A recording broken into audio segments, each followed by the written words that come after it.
Black Cake by Charmaine Wilkerson. The story begins in the aftermath of Eleanor Bennett's death.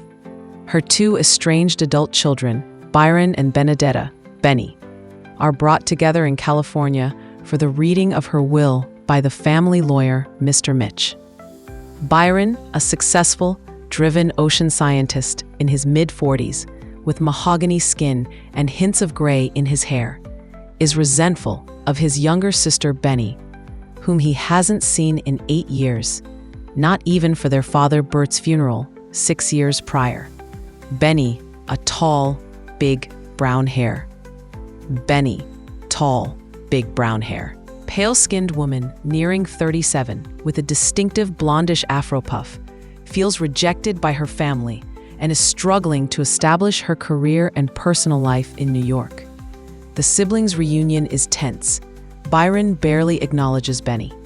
Mr. Mitch, a kind-faced, professional lawyer who knew their parents well, reveals Eleanor's final request. Byron and Benny must listen together to an 8-hour audio recording she made before her death. She has also left them a traditional Caribbean black cake stored in the freezer, with instructions to share it when the time is right. Hesitantly, they begin listening in Mr. Mitch's office, but Benny soon finds the recriminations in her mother's initial message too difficult and leaves. They agree to reconvene at Eleanor's house later. Back at their childhood home, the siblings' underlying tension erupts into arguments about Benny's long absence and perceived abandonment of the family, particularly during their father's illness and death. Benny counters with accusations of rejection and lack of understanding from her parents and Byron regarding her life choices and identity. Despite the friction, they resume listening to Eleanor's recording with Mr. Mitch present. Eleanor's voice fills the room, asking for forgiveness and promising to reveal the truth about her life, their family origins, how she really met their father, and most shockingly, the existence of a sister they never knew they had. This revelation stuns Byron and Benny, leaving them reeling as Eleanor begins her story, starting not with herself, but with a girl named Covey. The narrative shifts to the 1960s on an unnamed Caribbean island, focusing on Coventina Covey Lincook. Covey is a talented, spirited teenager with a passion for swimming and surfing, skills honed by her mother, Mathilda. Mathilda, along with the family's helper Pearl, runs a small but successful black cake business. Covey's childhood is marked by the joy of baking and dancing with her mother and Pearl, but also by the shadow of her father, Johnny Lynn Lincook's gambling addiction and drinking. Lynn, a shopkeeper of Chinese descent, struggles financially and emotionally, especially after Mathilda abruptly leaves the family when Covey is 12, disappearing without a trace. Pearl, a wise and steady presence, remains with the family, providing Covey with maternal care. Covey finds solace and companionship in her best friend, Benedetta Bunny Pringle, another gifted swimmer. They train together relentlessly in the open bay, dreaming of competing in a famous harbor race. Covey also falls deeply in love with Gilbert Gibbs Grant, a handsome, intelligent boy whose family recently moved to town after losing their farm. Their romance blossoms secretly amidst the backdrop of Covey's growing prowess in swimming and surfing, and Gibbs's plans to study law in London. Lynn's gambling debts spiral, making him increasingly desperate. Meanwhile, Covey faces unwanted attention from Clarence Littleman Henry, a dangerous local gangster and moneylender nearly her father's age. Lynn, indebted to Littleman, pressures Covey to entertain his courtship. Littleman becomes possessive, warning Covey away from Gibbs and revealing that he essentially owns Lynn's shops and house due to the debts. Covey is horrified when Lynn tells her Littleman has asked for her hand in marriage. Feeling trapped and fearing for Gibbs's safety, Covey urges him to leave for London as planned, promising to find a way to join him later. Gibbs departs, leaving Covey to face her grim future. She is forced into the marriage, feeling betrayed by her father, and even by Pearl, who agrees to bake the wedding cake. The wedding reception takes place in August 1965. Pearl, anguished by Covey's fate, bakes a magnificent black cake but tops it with lilac icing flowers, a color Covey detests, as a secret signal of solidarity. During the reception, shortly after the cake is served, little man Henry suddenly collapses and dies, foaming at the mouth. Amidst the chaos, Covey sees something, a fleeting action by Bunny near the groom's champagne glass, that she understands instantly, but will never reveal. Seizing the opportunity, Covey flees the reception hall, discards her wedding dress on the beach, and disappears into the sea just as a storm rolls in. The police search briefly, but assume she has drowned, likely guilty of poisoning her new husband. Lynn is left devastated, clutching his daughter's soiled wedding dress. Back in the present, 2018, Byron and Benny are deeply unsettled by these revelations. Their mother is Covey. Their father, Bert, must be Gibbs. Their entire family history is built on secrets and assumed identities. They continue listening, alternating with breaks, to process the information and grapple with their own relationship. Benny reveals her struggles, being bullied in college for her perceived racial and sexual ambiguity, dropping out, the disastrous Thanksgiving argument where she felt rejected by her parents, particularly her father, for discussing her fluid sexuality, and her subsequent estrangement. Byron reveals his career frustrations and the painful breakup with his girlfriend Lynette, who accused him of being self-absorbed. Eleanor's recording continues, detailing Covey's escape. Bunny finds Covey hiding in a seaside cave, injured but alive. Pearl has given Bunny money, clothes, and the address of a contact, Miss Eunice, who can help Covey flee the island. Covey understands she must disappear completely to protect those who helped her, and Gibbs. She travels to London under her mother's surname, Brown, posing as a nanny for a well-connected family arranged by Pearl's network. She is warned to be discreet, avoid contact with anyone from home, and essentially erase her past. In London, Covey feels lonely and displaced, but finds camaraderie with other young Caribbean women, including Eleanor "Ellie" Douglas, a fellow islander raised in an orphanage. Ellie is pragmatic and ambitious, studying nursing as a means to eventually study geology, her true passion.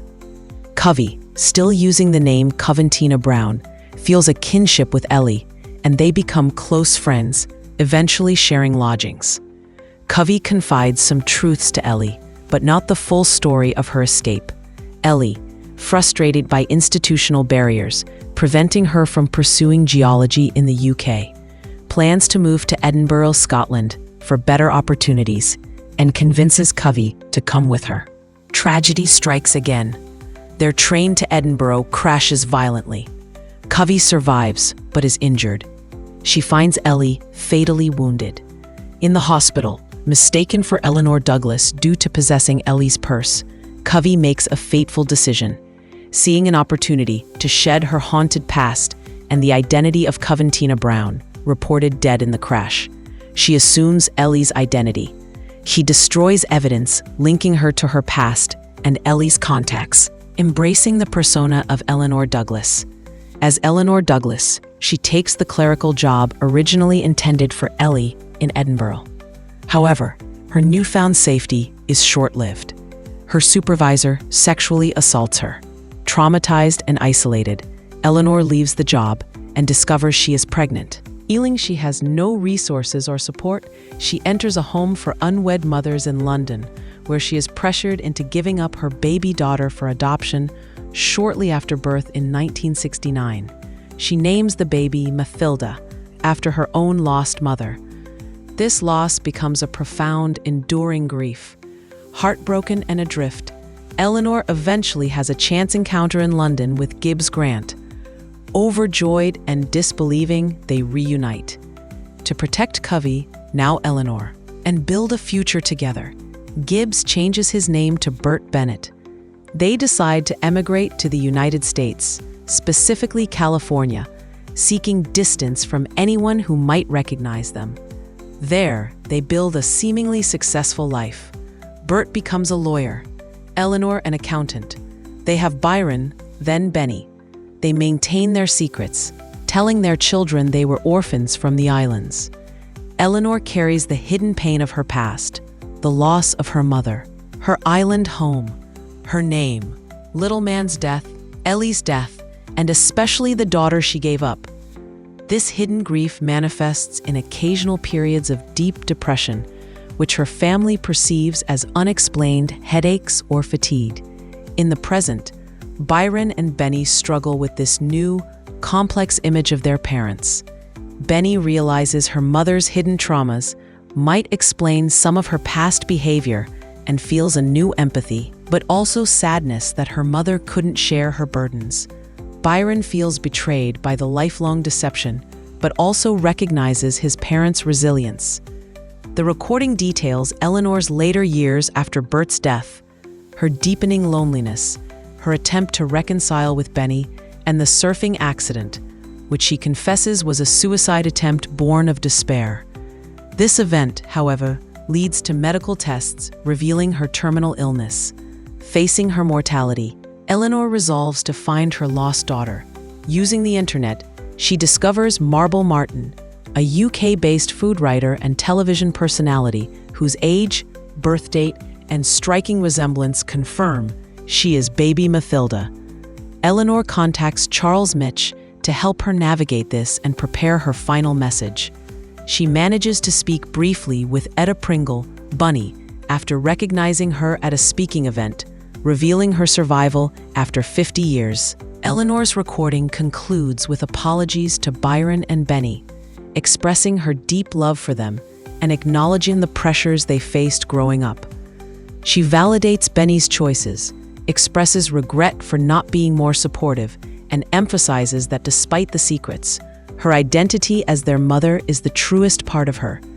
After hearing the full story, Byron and Benny's relationship begins to heal. Benny shares the trauma of her abusive relationship with Steve, explaining why she missed their father's funeral. She had been hospitalized after Steve assaulted her.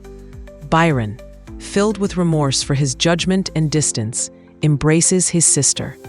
They contact Marble Martin, who is shocked and angered by the revelation of her adoption and her parents' lifelong silence. She travels to California to meet Byron and Benny. The initial meeting is awkward, laden with unspoken resentment and curiosity. Marble learns more about her birth mother through Eleanor's house and photos. Charles Mitch arranges for the siblings, along with Etta Pringle, to meet Pearl, who now lives in Florida, and Lynn Lincook, also in Florida, remarried and wealthy, but still haunted by the loss of Covey. The meeting with Lynn is explosive. Byron confronts him about his past actions. Lynn suffers another stroke shortly after they leave. Pearl provides crucial details about Mathilda Brown's disappearance. She had gone to North America, intending to send for Covey, but likely died in an accident near Niagara Falls soon after arriving. Crucially, Etta reveals the truth about little man's death. It was Bunny herself who poisoned him. Seeing Covey's despair and entrapment, Bunny seized a moment of distraction during the reception, switched little man's champagne flute with one she had laced with poison obtained from Pearl's supplies, unbeknownst to Pearl, feigning clumsiness to cover the act. She never told Covey, allowing her friend to escape, believing she might be implicated but free. Back in California, Byron, Benny, and Marble finally feel ready to share the black cake. Inside, they find the hidden jar containing the old photo of Covey, Gibbs, and Bunny as teenagers, their parents' original wedding rings inscribed C&G, and Ellie Douglas's treasured cockle shells. They also find the ornate tortoiseshell hair comb and gold medallions from the wooden box. Items Marble identifies as valuable 17th century artifacts, likely salvaged pirate treasure connected to Ellie's orphanage's history. The siblings grapple with the implications of revealing these artifacts and potentially exposing their family's secrets. They decide for now to keep the past hidden, to protect the legacy of those involved, especially Bunny Etta. 1 year after Eleanor's death, the family gathers. Byron and Lynette are together, raising their baby son, baby By. Benny is pursuing her art and cake business, finding new love. If you enjoyed this book breakdown, please consider liking this video and subscribing to get notified when we post our next book.